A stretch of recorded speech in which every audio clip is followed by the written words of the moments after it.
lot of these guys, but they didn't do it. So there we go. Now we're pushing it through. Had to change the server. Sorry, YouTube people. You guys just missed a nice rant of Adam talking about how much he stinks. So we haven't been late. We've been going for like, I don't know, 5 minutes or so. Actually, 10 minutes. I guess we weren't broadcasting to YouTube, just Periscope and Twitch. So Periscope and Twitch people, appreciate you guys being with us, all 4 of you. Yeah, the Moutier one was tricky. So he ended up being owned 23.4%. You and Alex right around that number. Alex a little bit higher. It was a really, really weird spot, and I'm with you. I had no idea how to project it. It could have been anything. He could have played 28 minutes. He could have played 6. And Dante Exum gets all the run. Neither one of them could get the run, which is essentially what happened. I had no idea. The really frustrating part for me since I rostered him was, one, I knew people were going to play him. So when the range of outcomes is that wide, why am I rostering him? Yeah. Especially because if you dug into the rotation, from when Conley went out, there was nothing to suggest that Moutier was getting a huge bump here. Exum's back. Exum, was playing the first half minutes that game anyway. And then Moutier still barely played when Conley got hurt.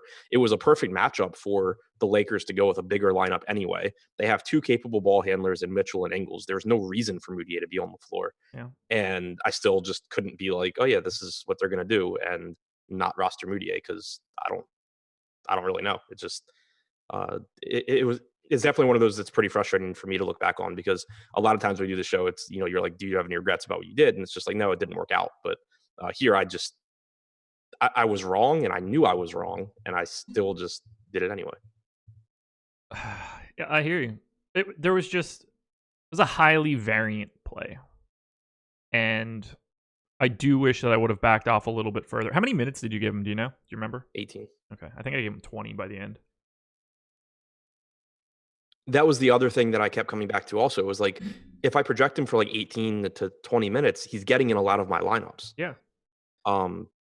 But again, like I was thinking, I shouldn't have treated 18 minutes like it was the median, because I knew it wasn't. I should have treated that like it was closer to the high end and projected him lower, I think. Honestly, I think it might have been 18 might have been the median. It just so happens that it had bigger error bars than it usually does. I don't think he's ever playing a lot of minutes unless he like plays amazing. Like there was just nothing in the rotation to suggest that he was going to. And then, when he didn't start, obviously, Snyder was like right off the bat, yeah, we're cool with Mitchell, Ingles. Yeah. And once we get that information, I think it's all a different equation.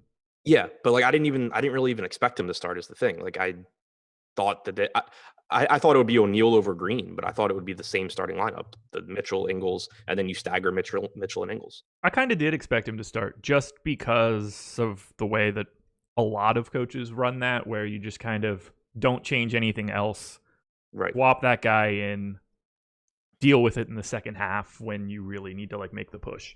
Right. If he did start, I didn't think he was closing. Right. Oh, 100% agree. Yeah.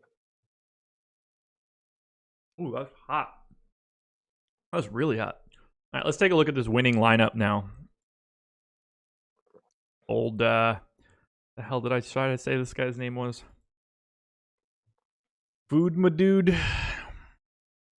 390.5 points, won by 7.5. One lineup.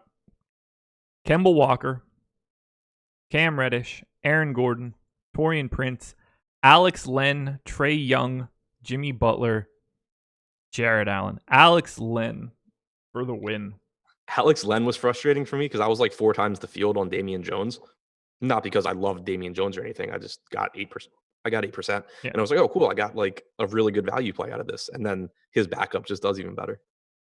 Unbelievable. Would not have expected Alex Len to be in the tourney winner last night. It's a Brooklyn game stack with Kemba, Gordon, and Butler. Yep. Yeah. Oh, also, speaking of stuff that was frustrating, Butler was one of my bigger fades as far as chalk guys go on him and Drummond. Drummond, I think, went nuts basically in garbage time. But Butler, the Heat scored like at one point the Heat had 80 actual points and Butler had 50 fantasy points. That's insane. 50 of 80? I mean, 50 fantasy, not 50 real. Gotcha. Yeah. Gotcha. I didn't look through anything. I thought you were telling me that he went for 50 and had like no peripherals. No. I was like, Jesus.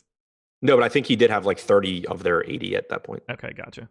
But yeah, it was just like the game was going exactly like we had talked about, that it was a bad matchup for Miami. It was a tough spot after on a road back-to-back after an overtime game.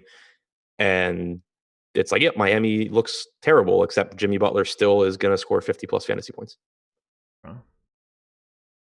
Anything else interesting that we need to touch on? Alex Len being in the tourney winning lineup. Can you imagine playing a single bullet, looking at that lineup and being like, okay, this one's the one? I mean, it had to just be like he put in all those guys that he really liked and then had Alex Len's salary left and was just like, my choices are Alex Len, Royce O'Neal.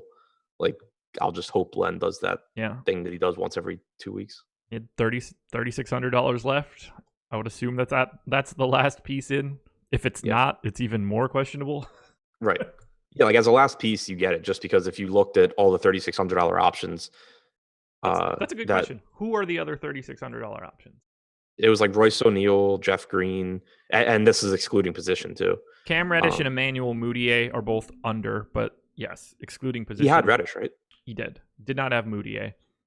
I sorted by 3,600 or less, and now I'm just sorted by overall exposure. So Dwight Howard, Looney, and Dwight Howard and Looney are the two guys with center eligibility ahead of him in ownership. Yeah, so like Howard, I definitely would have gone Len over Looney just because the upside's higher. It would have been Howard or Len. I think it's like a coin flip. Yeah, I assume I go to Howard, just thinking about the way that game works, and Gobert, just definitely being in there. Clearly a more appealing spot for Len, though, if he manages to get minutes. Yeah, for sure. Crazy. But yeah, I imagine that's how he got there. Like, I assume, especially with being a single bullet, he probably was just like, I really like, plus, kind of correlated with that game too. But yeah, I assume he was just, I like this game. I really like Jimmy Butler. I really like Aaron Gordon. Got Kemba, and I need some cheap guy, and Len's there. He could have rostered anyone, though, because he had Jared Allen at utility. True. I'm just assuming that. I guess in that case, it's surprising that it's not Mudiay, but neither here nor there. Or, I mean, he might have just not been a dumbass. That's also true. He's $100,000 richer, so smarter than us today. Do you want to talk about Chris Dunn for a second? What about him? I don't know. 23 fantasy points, 17.8% exposure in this contest. You had 30. Alex had 0. How much Chris Dunn was owned by the 150 maxers? I'm intrigued to see which way that leans, towards us or towards Bossman. 22.8.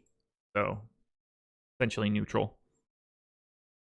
I love that dude yesterday, man.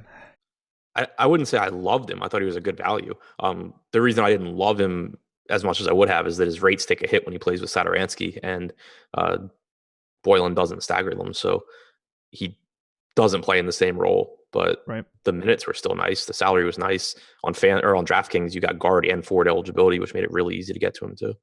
He played 24 minutes last night. I mean, I think that's really just the problem.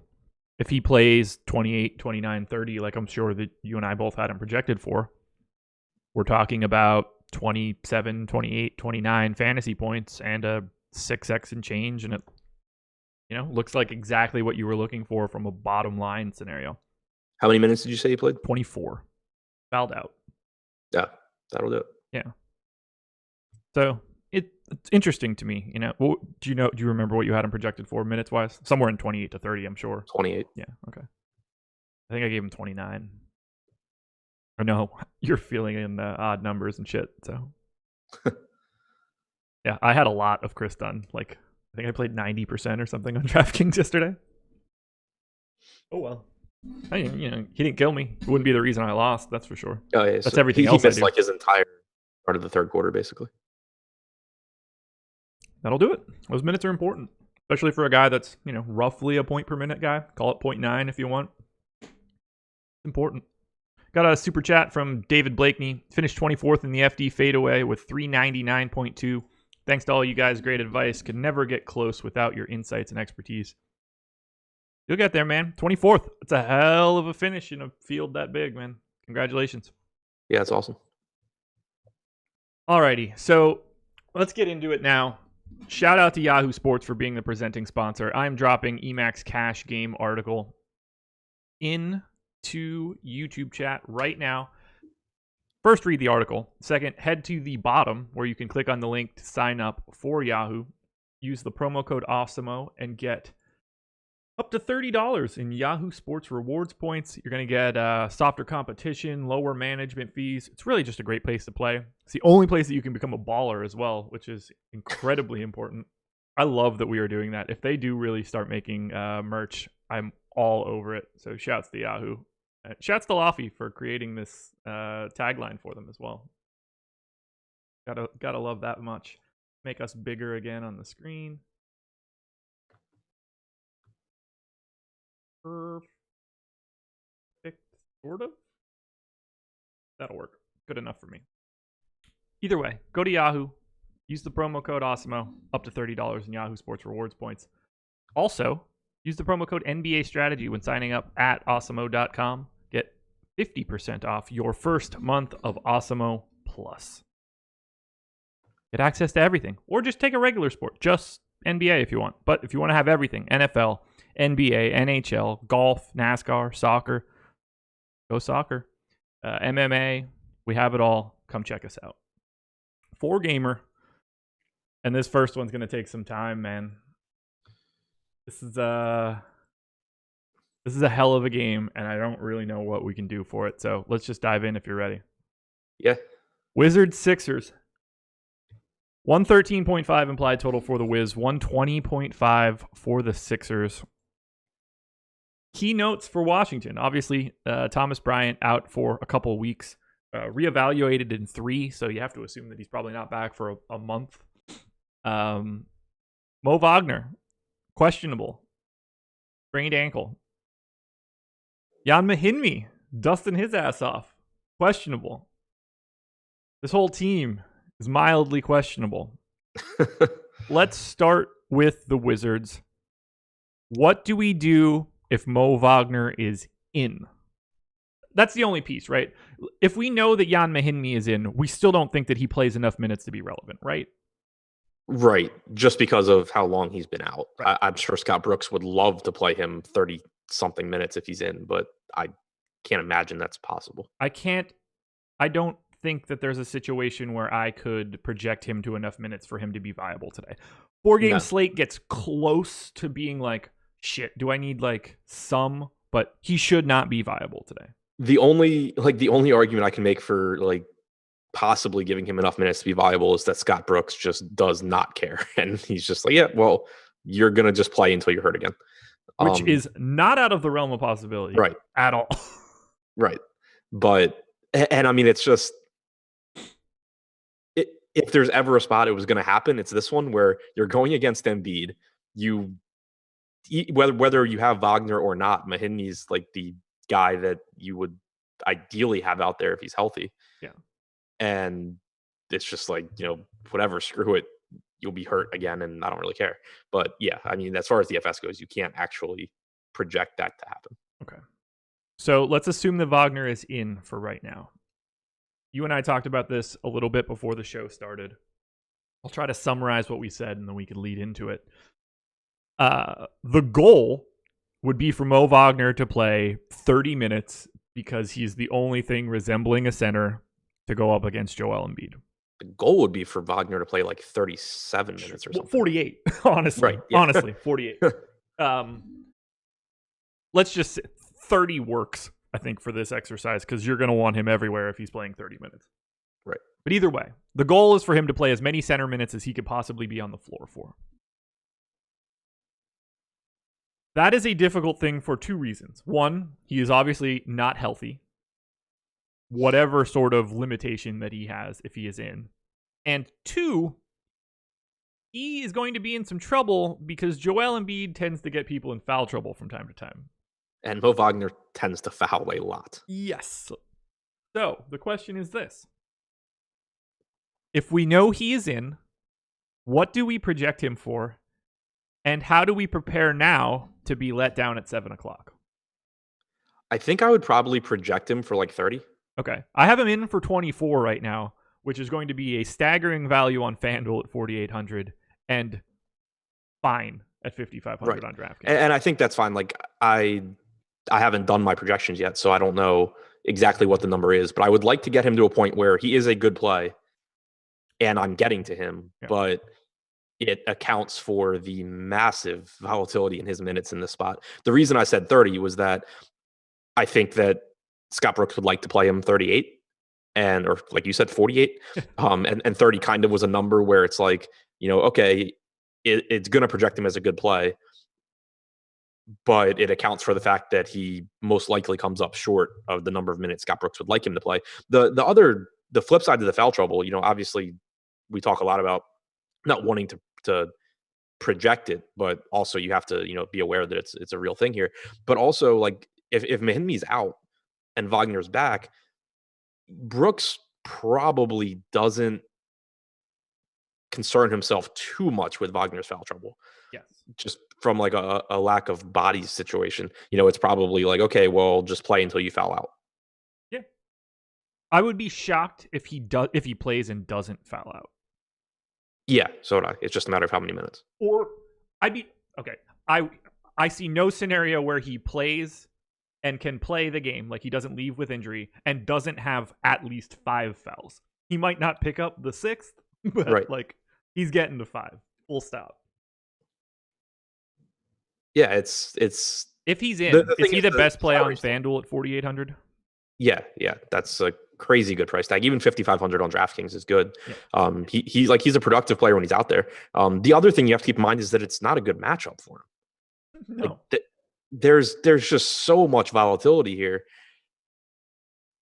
It's like he can absolutely break the slate based on the way he is capable of producing. He's like a 1.15 to 1.2 fantasy point per minute guy, and he's going to play as many minutes as he physically can and as he can based on fouls. So he absolutely can break the slate. It's just that he's not one of these. It's not like when you get, I can't think of a good example right now, but like a productive backup point guard that is now starting and going to play 32 minutes basically no matter what. Yeah. There is just massive volatility in terms of his performance in this matchup and in terms of where his minutes actually end up. This isn't Tyus Jones going in for Ja Morant. That was the example I was going to go with, but Tyus Jones has sucked, so I didn't think it would get across.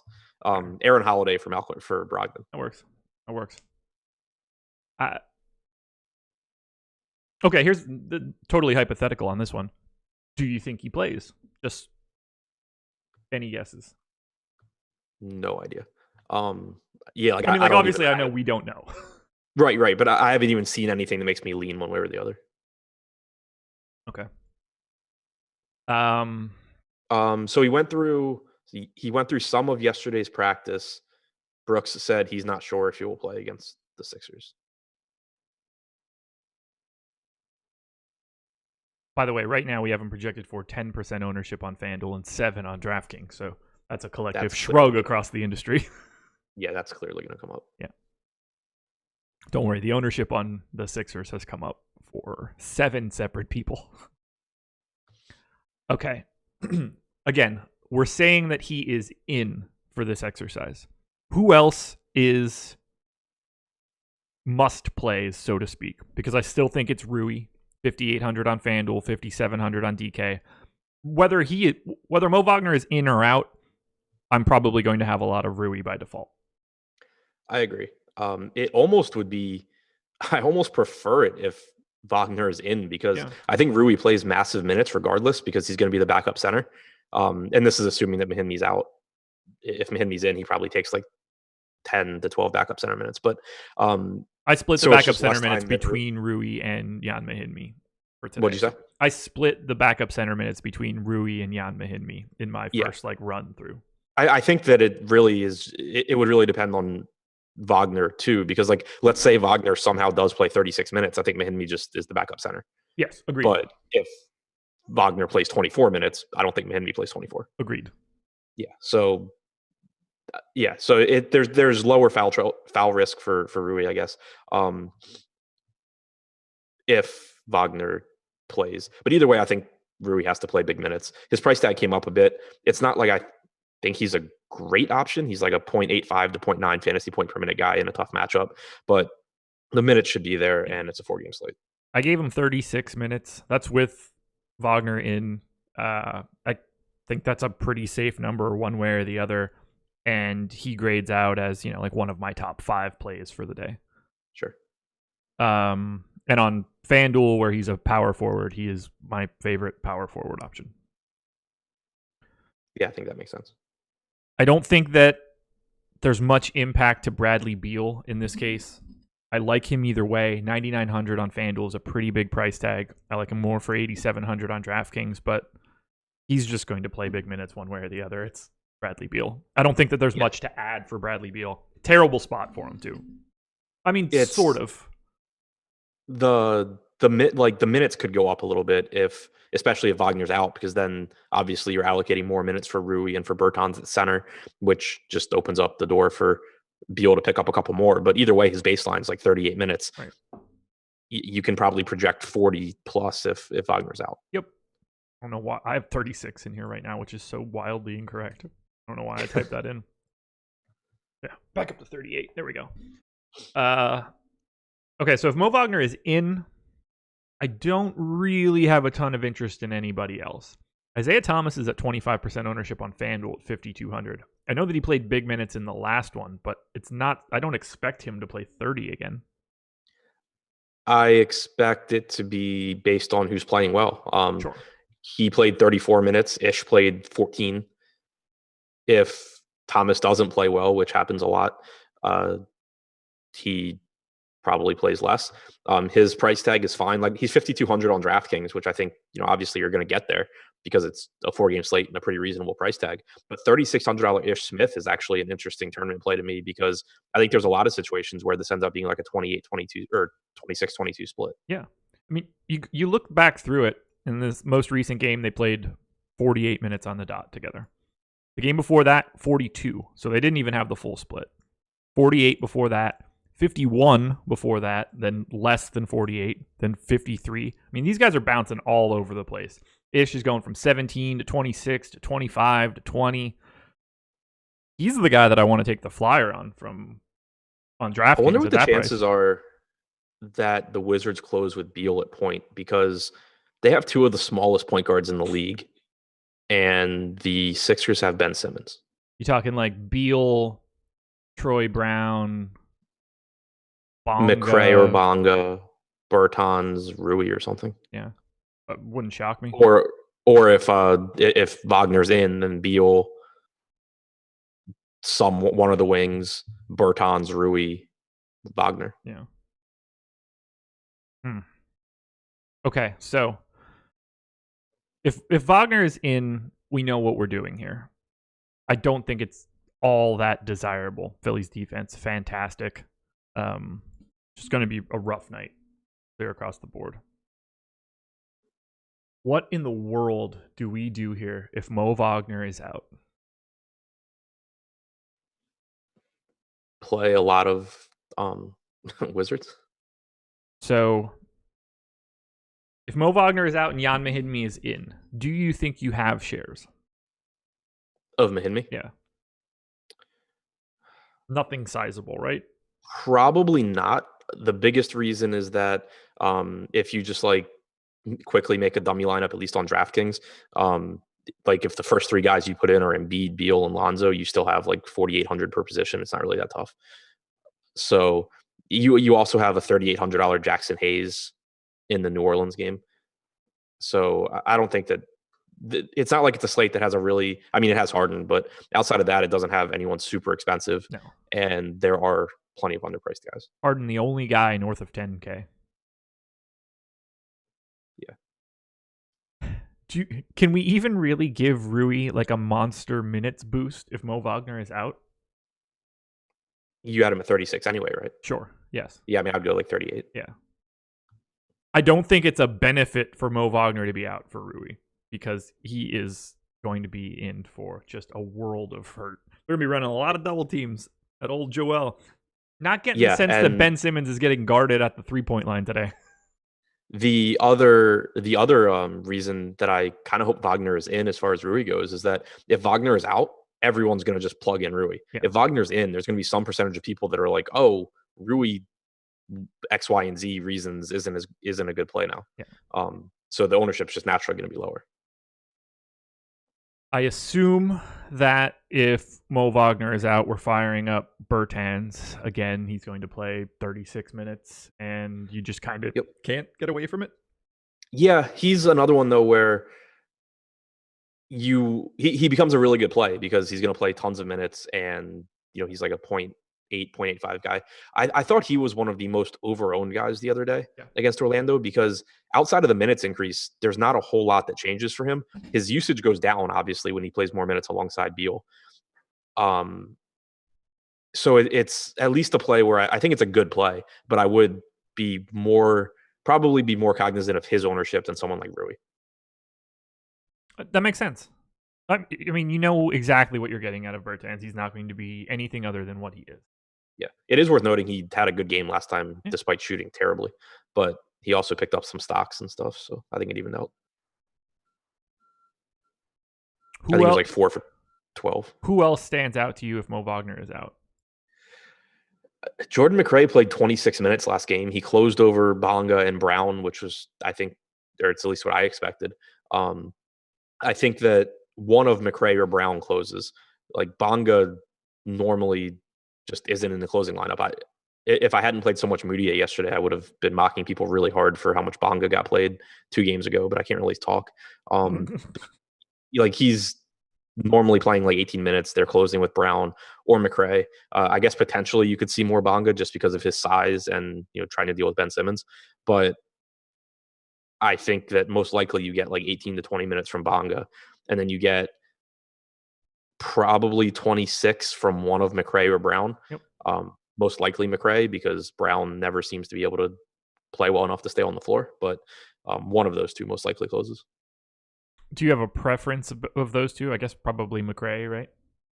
Well, whichever's lower owned. Sure. But normally McRae, yeah, just because he does more. I think that's probably everything on Washington. Is there anything we're missing here? No, I think it's just the main thing is you could make arguments for getting exposure to, like, if Wagner's out, to basically everyone on the Wizards. Yeah. The main thing is to make sure that your lineups make sense as far as grouping goes. Like, you probably don't want both of Troy Brown. You probably don't want more than one of Brown, McRae, Bonga. You don't want more than one of Ish and Isaiah. I guess that's it. Everyone else can just play a ton. Yeah. All right, Philly. Joel Embiid is 10-7 on FanDuel, 9,700 on DraftKings, 18-3 on Fantasy Draft, $46 on Yahoo, and is staring the greatest fantasy matchup in the history of DFS in the face. I don't even know if that's hyperbole. They might not have a center, and they're already a terrible defense. I don't even know if it's the best matchup on his own team is the thing. I mean, Philly as a collective is sitting in a pretty tasty spot. Yeah. I mean, I'm just, ever since we started talking about Washington, I'm just like thinking about Ben Simmons going against this team.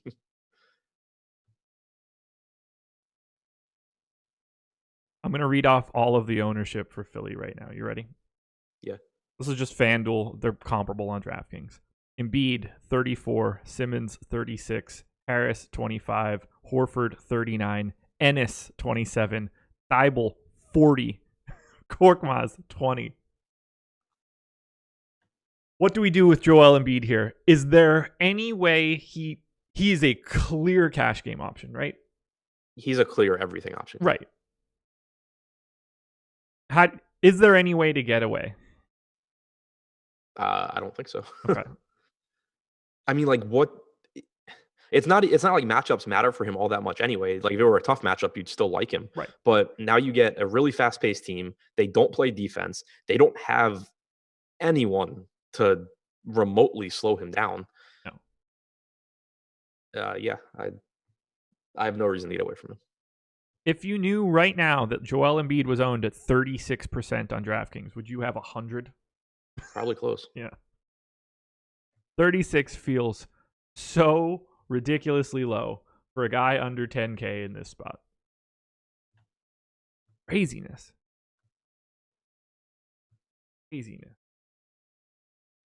The Wizards are allowing the nope, that's wrong. The Wizards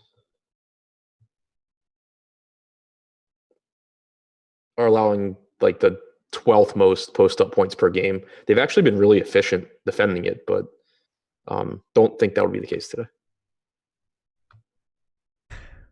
Who is your favorite Sixer today? Is it Joel Embiid? I think so. I mean, it's tough when you factor in pricing because like Al Horford's in a great spot too. Yep. And he's, obviously really inexpensive. It's a good spot for Harris. It's a great spot for Simmons. I love this whole damn team. So do I. I looked at it and was like, wow, 27% Ennis. And then I saw, oh, I have him projected better than everybody else on this team relative to his salary. Cool. Oh, 20% Korkmaz. He's the flat minimum on FanDuel. I'm going to have this dude. I will have the ownership on Philly looks super reasonable. I really think from a matchup standpoint, it might be a better spot for Embiid or for Simmons. Okay, let's talk about Ben Simmons here. 36% owned on FanDuel, 27 on DraftKings. He's 9K and 8K. $35 on Yahoo, probably the best price. What slows him down here besides himself? Yeah, like nothing. The Wizards are allowing the second most points in transition this year. They're the least efficient transition defense. Simmons has a size advantage on everyone. Like that, I guess, probably throw Bonga at him, but I don't know what they do to slow him down. I have no idea. He should be able to get to the rim at will. Yeah, it's a terrible interior defense. Obviously, there's nothing stopping him. And then on top of that, also, it's just an overall inefficient defense, so the assist numbers should be there. Like, if Mo Wagner isn't on the floor, is Ben Simmons bigger than Washington's biggest guy? Like, how much smaller is he than Bertans? Or is he? I'll say I don't know for sure. I think he's like the same size. Like, he would be Washington's center today. Oh, yeah, no question. Simmons is 6'10", 230. Bertans... I would say somewhere in that neighborhood. 6'10", 225. Yeah. Rui is shorter but thicker. 6'8", 235. Yeah.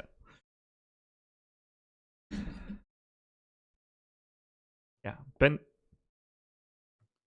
is there anything you don't like from Philly? No. Okay, I agree. I wish I had a better take for this, but feel free to play the Sixers in volume. Ben Simmons is averaging the sixth most transition possessions per game this season, going up against a team with no rim protection that allows the most transition points per possession and the second most transition points per game. That seems good.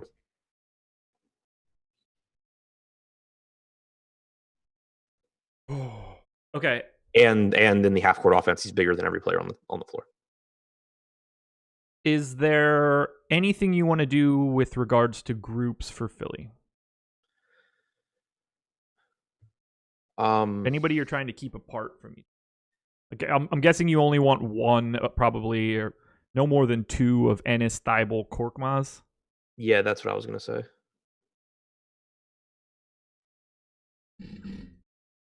Yeah, that seems right.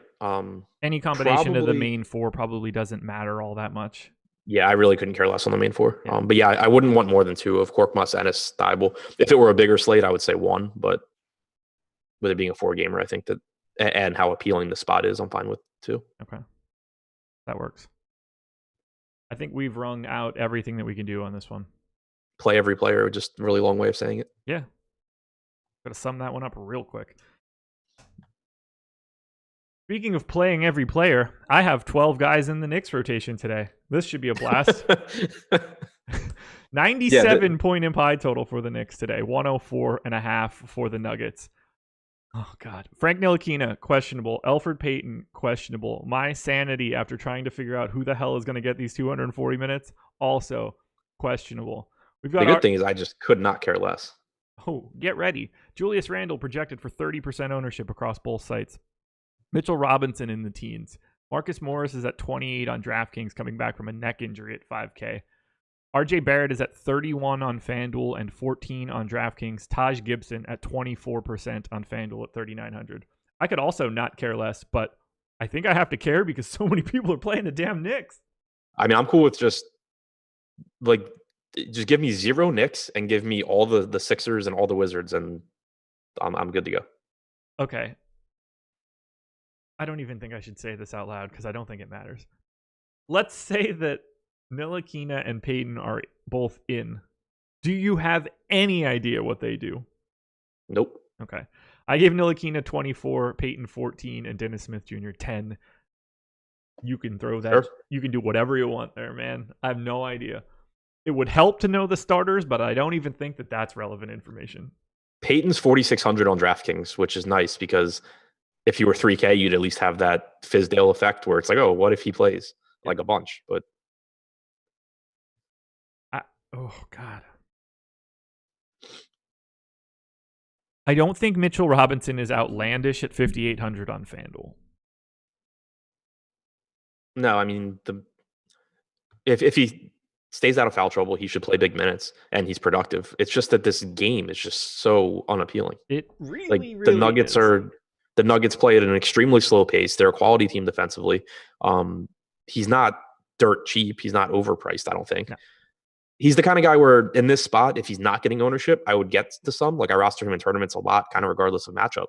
But if he's getting ownership, I would rather just be getting more of the guys that I actually really like. Oh, we are on the same page. I mean, he's the guy that grades out the best for me relative to salary. And he's behind 4 guys on the Wizards and all of the main 7 Sixers. So, like, just to put it in perspective, he's behind 11 dudes on FanDuel just in the game that we've already talked about. And that's the best I can find here.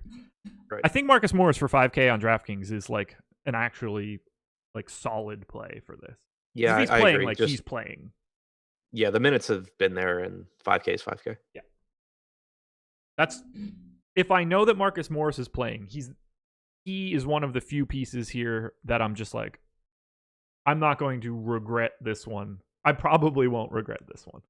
I still don't think I would get a lot, though. No, neither do I. Oh, he does. Again, he grades out slightly worse than whatever I just said about Mitchell Robinson.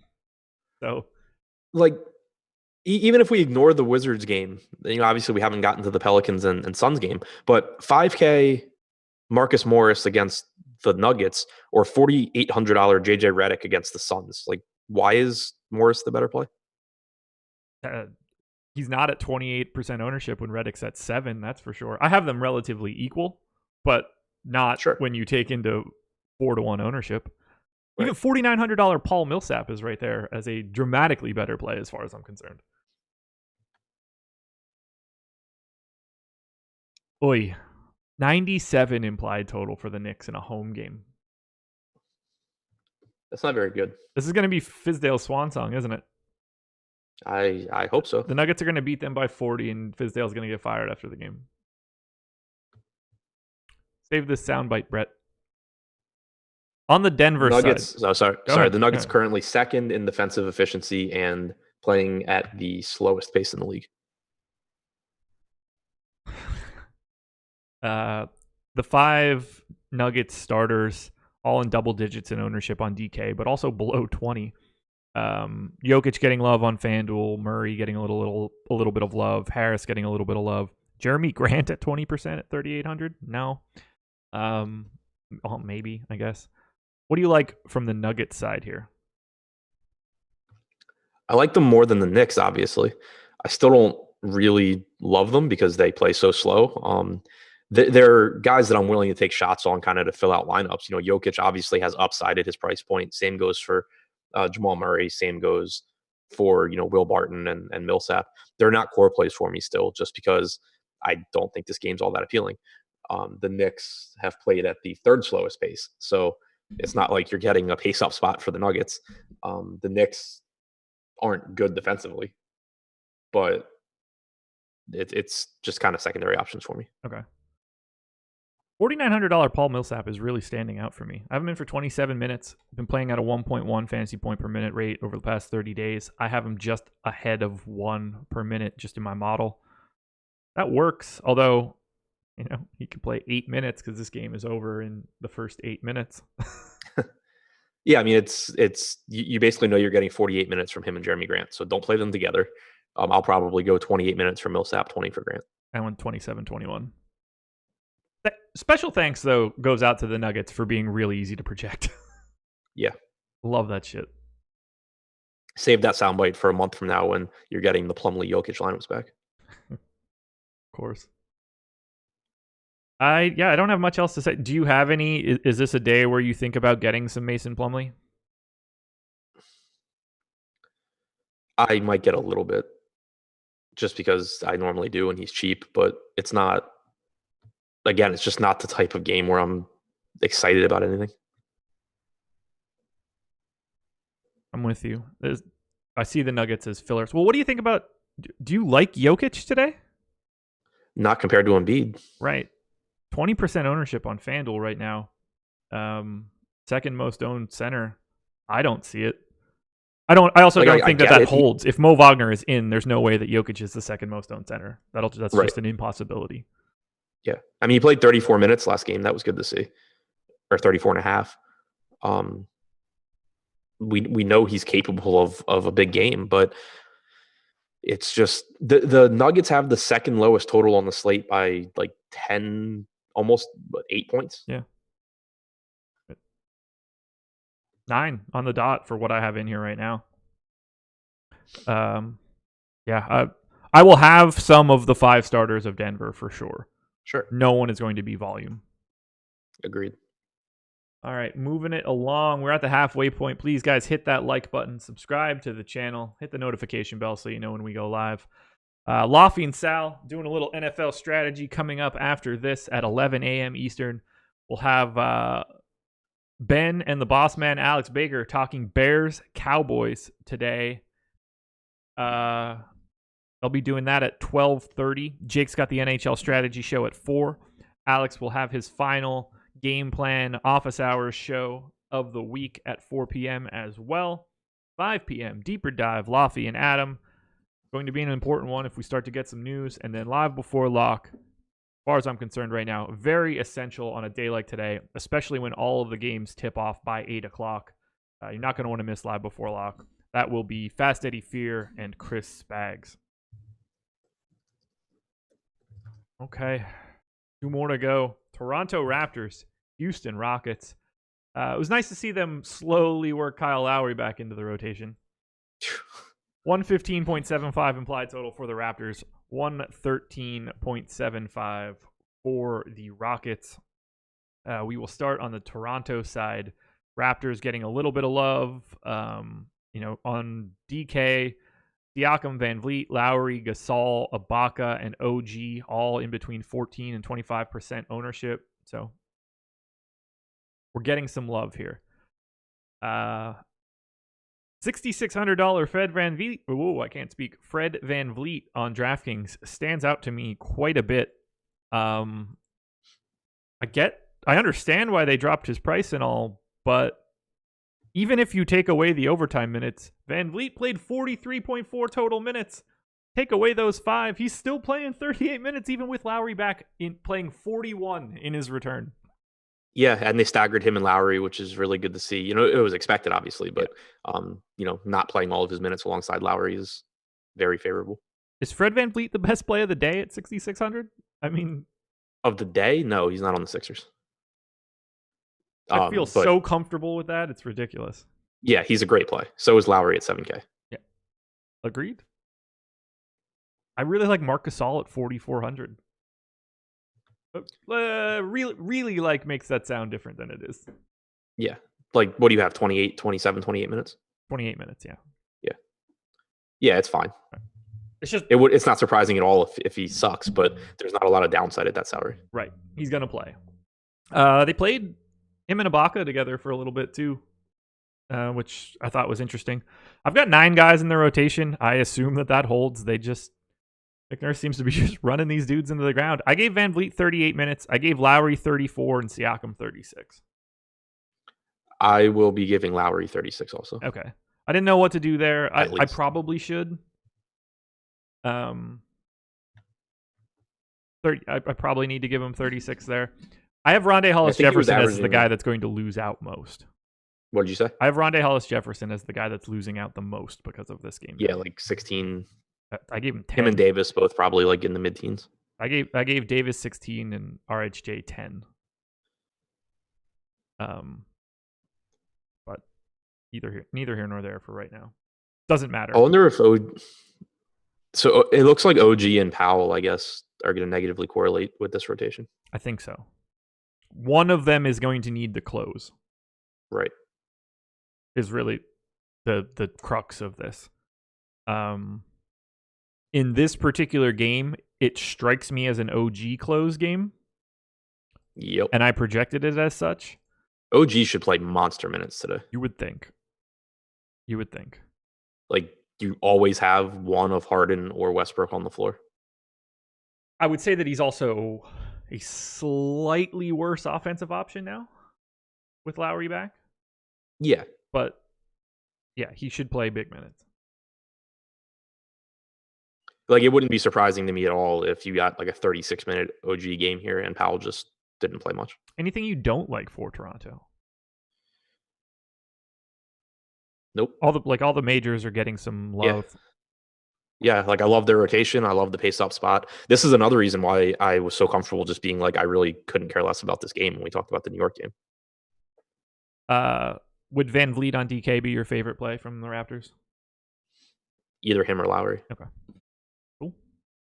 On the Houston Lowry, side, I think I'm trying to pull it up. I think he was averaging like 38 minutes a game before his injury. He was averaging monster minutes. Yeah. Yeah, you're making me go ahead and change that now to bump him up a little bit. 6 to 14. Perfect. Yeah, it's still Van Vliet for me, but Lowry right there. And if I end up with any amount of Siakam, I'm not exactly upset about it. Right. He's just sort of not priced in a fun spot. James Harden, 12-2 on FanDuel, 12K on DK, 2,100 or 21,000 on Fantasy Draft, 58 on Yahoo. It's a really tough sell for Harden today on this slate as the only pay-up option. Yeah, especially because of how many just really, really good underpriced mid-range guys there are. There's not a ton of really good cheap value. Your like the opportunity cost to get to Harden on this particular slate, the way it is set up right now, is really, really high, and his actual cost is also really high. So it's also not a very good matchup against Toronto. So I don't anticipate really getting there. The one way that I think you start getting there is if he's projected for like really low ownership on a 4-game slate. But 10% right now. You said 10? Yeah, 21 on FanDuel. Yeah, that seems probably about right. Yeah. It's just that you have to give up so much. I mean, Lowry, Van Vliet, they're like almost half the price. They're like 60% of his salary. Yeah. Playing huge minutes in a more appealing spot. You have Simmons for 4,000 less on DraftKings. You have guys that we haven't even talked about yet in the New Orleans game. So it's just really tough for me to prioritize that salary.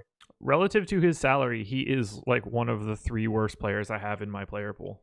Yeah. Oh, and I forgot Beal playing 40 whatever minutes. Yeah. Not going to be a James Harden day for me. Russ, 9,200 on FanDuel, 8,800 on DK.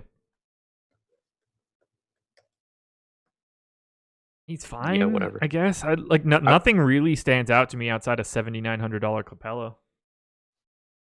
Yeah, Capella's my favorite guy, just because of how many minutes he's playing. I have him in for 34 right now, and that number might be low. Yeah, he's been averaging like 36. Yeah, it's craziness.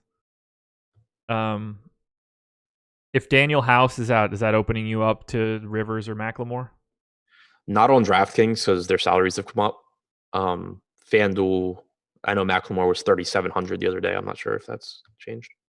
He is 4,500 on DraftKings, 3,700 on FanDuel. Yeah, so I'm interested on FanDuel. 4,500 on DraftKings is less appealing. Yep. If House is in, do you have any thoughts at 4,600 on DK? Not really. Just a guy. He's just kind of there. Yep. Don't really like Houston here. Yeah, I prefer the Toronto side, pricing and matchup wise. All right, let's close this out because I think we have a lot to talk about on this one. Pelicans Suns. Pel's 118 implied total. 3-point favorites at home against Phoenix. We could potentially see Derek Favors back today. I have him in. We could see Kenrich Williams back off the injury. I have him in. We have Lonzo Ball projected for 40% ownership on FanDuel right now at 5,800, 5,300 on DK. I had a lot of trouble figuring out this rotation. Let's start here. What are you doing with Favors and Kenrich Williams for right now? I have them in for right now. Okay. I gave Favors 24 minutes. Shrug emoji as to what that ends up being for real. I think he's playable no matter what on DraftKings at 5,200. Really, no matter what you're giving him for minutes. I agree. I gave Jackson Hayes 16. I gave Okafor 8. I don't know what to do there. Do you like Jackson Hayes today? If Favors is out. Sure. Okay.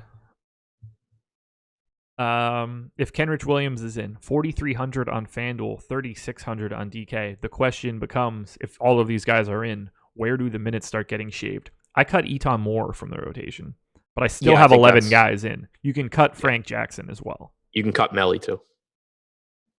Okay. I gave Kenrich Williams 24 minutes, and he's still a nice value at 3,600. Yeah, so I'd probably go like 28. Yeah. But 3,600 on DraftKings? Yeah. If we know he's playing, he's a solid value with the opportunity to play way more than 24 minutes. Right. Drew looks good on both sites, 8,300, 7,300. Nothing, I'm not doing any backflips or anything, but certainly a good spot for a guy that's going to play big minutes. I understand the Lonzo chalk. I have no problem getting there as well. Brandon Ingram's the guy that I have a little bit less appeal for, but 8,200 on DK, a lot better than the $9,500 price tag on FanDuel. Yeah, I like them all. Lonzo, was terrible last game, but still played 30 minutes despite sitting the last 7 minutes of the fourth quarter because he was terrible. Ingram's playing huge minutes, so is Holiday. They aren't going to lose usage, Ingram and Holiday, that is, to Favors or Kenrich Williams or whatever. So, I like all of the Pelicans. If Williams is out again, then you should get it's better for Redick. It's better for Josh Hart. I gave Redick 28, Josh Hart 20. I don't really know if they're in. If both those guys are in, yeah. If Favors is out, we basically just like Hayes, and that doesn't really change much of anything else. Right. I don't have anything else to add there. If Kenrich Williams is out, Josh Hart probably the biggest benefactor? Yes. Okay. On the Phoenix side, we've got Baines questionable again. I have him out as of right now, given how quickly he was ruled out yesterday. At that point, $4,800 Frank Kaminsky on FanDuel is one of the best plays of the day. 5,300 still works. I've got quite a bit of interest in Booker, Oubre, Rubio. It's a really good spot for DFS. Agreed. Fast-paced Pels team, not a very good defensive Pelicans team, favorable pricing on the Suns. It's like every player at least on DraftKings is underpriced except for James Harden. Yeah. Honestly, that like for real, everybody except for Harden. It's craziness. Most owned guy in this spot is Rubio at 25% on DK. And for some reason, I guess not for some reason, but 20% Cameron Johnson at 3K. 20% Cameron Johnson seems absurd. I get it, sort of. I don't whatsoever. Flat minimum. That's the assumption that he plays 25 minutes like he did in the last one, I guess. Why the hell is he playing 25 minutes? Did in the last game. Yeah, he played the last 16 minutes of the game. That's not why. That's not what I mean by it. Just saying, like I think that's what's carrying the ownership. The fact that he's carrying an average of, a 25-minute game in his most recent game. Yeah. I wouldn't expect that to hold. Right. I'll say so. In yesterday's game, he played 6, 7, 9 first half minutes, and that was including 3 minutes that he closed the half over Kelly Oubre for I don't really know what reason. Yeah, I gave him 16 minutes. He's not in play for me. Okay, yeah. But I could understand how he becomes highly owned if you give him more than that by just a little bit. Right. Favorite play definitely for me if Baines is out is Kaminsky on FanDuel. It's not close. 4,800 is just stupid. Any check Diallo for you? 4,100 on DraftKings. 3,600 on FanDuel. To me, it's no. I mean, I'm fine taking a shot there just because if he gets more minutes than his median projection, he's at least going to produce. The problem is just that he doesn't have to get a lot of minutes. We saw yesterday, he was very productive when he played, but in the first half, he played about 4 minutes. Kaminsky played most of the minutes, but you also got some run from Saric at the 5. I was going to say, he did not play all of the other center minutes. I gave him 14. I gave Kaminsky 28. And then I gave Saric the other 6. Yeah, that seems about right. So I like Oubre a lot on DK for 6,100. Kaminsky, as I mentioned. Booker's just a guy that I'm happy to have in this spot. It fits him really well. Nothing too crazy. Normally, I would say that 7,500 for Booker is like the price point where it's finally like, okay, this is overreacting to his production with Rubio. And I think it is. But the reason that it's still kind of just like, yeah, that's a good price, but whatever, is that he's still more expensive than Lowry and Van Vliet and Drew Holiday too. What'd you say? Drew is at he's $200 cheaper. Yeah. Lowry's $500 cheaper. Jamal Murray is $800 cheaper. Van Vliet at 66. Like Rubio is $1,300 cheaper. Yeah, relatively speaking, it's not as appealing. Right. If we didn't know what happened to everyone else's prices, we'd be like, holy shit, we are 90% Booker tonight. Right. But it is still a price point where if you're making 150 lineups, you should be getting plenty of Booker lineups just because he still has a monster ceiling at that salary. 100%, yeah. Hard to avoid. The only real avoid on this slate is the damn Knicks. Yep. Disgusting. Wild day. And they're going to score like 180 points today. This is going to be a really crazy slate. Should be a really high scoring slate. 4-gamer. I actually have it not that high. I was like, everyone's so underpriced on DraftKings. I set my target at like 365 for DK today. Yeah, that seems pretty high. I didn't mean like 400 points high. Sure. I don't have anything else. Do you? Nope. Oh. Guys, hit that like button. Thank you for joining us on this lovely Thursday. I will be gone for the next 3 days, so no me on the strategy show tomorrow. You'll get Ben joining Laffy. I think Nolan's covering my Live Before Lock NFL show on Sunday, but best of luck to everybody. Enjoy your next couple days. Adam, best of luck to you tonight. Guys, tune into the Deeper Dive for a recap of everything that we just talked about. They're going to go in with quite a bit more detail with all of the added information, so don't miss that. And don't miss Live Before Lock with Spags and Eddie. We will talk to you later. Good luck and goodbye.